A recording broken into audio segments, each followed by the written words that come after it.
السلام علیکم ورحمۃ اللہ وبرکاتہ۔ سامعین حضرات، آپ کا خیر مقدم ہے آپ کے اپنے YouTube channel MD Dilshad Qasmi میں۔ ویسے تو مسائل کی بات چل رہی ہے، لیکن دل کیا کہ ایک دو واقعات آپ حضرات کو سنا دیے جائیں کہ ہمارے اکابر، ہمارے صحابہ کیسے تھے۔ ہمارے اکابر، ہمارے صحابہ، حضرت سعد بن ابی وقاص رضی اللہ تعالی عنہ نے جب مدائن کو فتح کیا تو ایک مسافر صحابی ان کے پاس آئے اور کپڑے میں ایک چیز انہوں نے لپیٹی ہوئی تھی، وہ ان کی خدمت میں پیش کیا تو انہوں نے اس کو دیکھا تو وہ تاج تھا سونے کا، اور اس میں ہیرے اتنے قیمتی جڑے ہوئے تھے کہ اگر وہ ان کو بیچ کر کے کام میں لاتا تو نسلیں اس کی بیٹھ کر کے کھا سکتے۔ انہوں نے لا کر کے وہ حضرت سعد بن ابی وقاص رضی اللہ تعالی عنہ کے سامنے ڈال دیا۔ حضرت سعد بن ابی وقاص رضی اللہ تعالی عنہ نے اس کو دیکھا اور کہا کہ اس کا کسی کو پتہ نہیں تھا، کیونکہ بادشاہ کا وہ تاج سر سے گر کر کے کہیں مٹی میں گم ہو گیا تھا، کسی کو پتہ نہیں تھا کہ کس نے اٹھایا ہے۔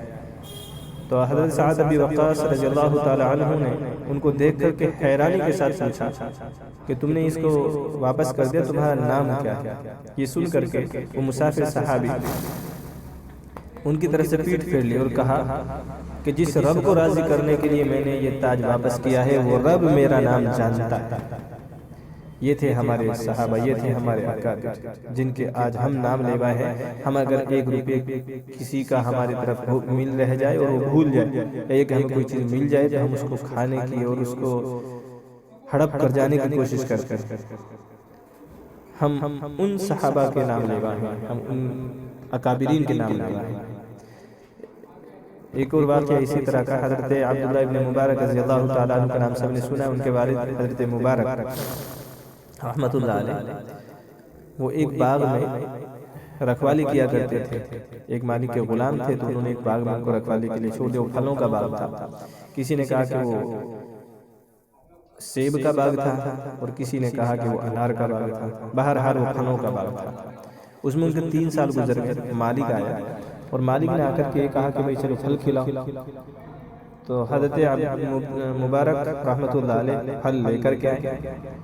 ایک کاٹا تو کھٹا، کاگے تو کھٹا ہے، دوسرا لے کر کے آئے، دوسرا دوسرے پیڑ سے توڑ کر کے لائے تو وہ بھی کھٹا، تیسرا پھر کہا تیسرا بھی کھٹا۔ تو مالک ناراض ہو گئے، کہا تمہیں 3 سال ہو گئے اور تمہیں یہ نہیں پتا کہ کس پھل کا، کس پیڑ کا پھل میٹھا ہے اور کس کا کھٹا ہے، کہا تم کھٹا کھلائے جا رہے ہیں۔ تو مبارک رحمت اللہ علیہ نے جواب دیا کہ آپ نے مجھے یہاں باغ کی رکھوالی کرنے کے لیے رکھا تھا، پھل کھانے کے لیے نہیں رکھا تھا۔ کہا 3 سال میں میں نے کبھی کسی درخت کا پھل نہیں کھایا، کسی درخت کا پھل نہیں کھایا، اس لیے مجھے نہیں پتا کس کا کھٹا ہے کس کا میٹھا ہے۔ تو انہوں نے ان کو آزاد کر دیا۔ پھر انہوں نے اپنی اس مالک، باغ کے مالک نے اپنی بیٹی کا نکاح حضرت مبارک سے کیا، پھر ان کا بیٹا ہوا عبداللہ ابن مبارک، جو اپنے وقت کا عبداللہ ابن مبارک اور امام بنا۔ تو جب ہمارے اخلاق اور ہم ایسے ہوں گے، ہمارے کردار ایسے ہوں گے، ہمارا کھانا حلال ہوگا، تو پھر اللہ تبارک و تعالی ایسی اولادیں ہمیں پیدا کرے گا۔ اللہ تبارک و تعالی مجھے آپ کو عمل کرنا آسان فرمائے۔ وآخر دعوانا ان الحمد للہ رب العالمین۔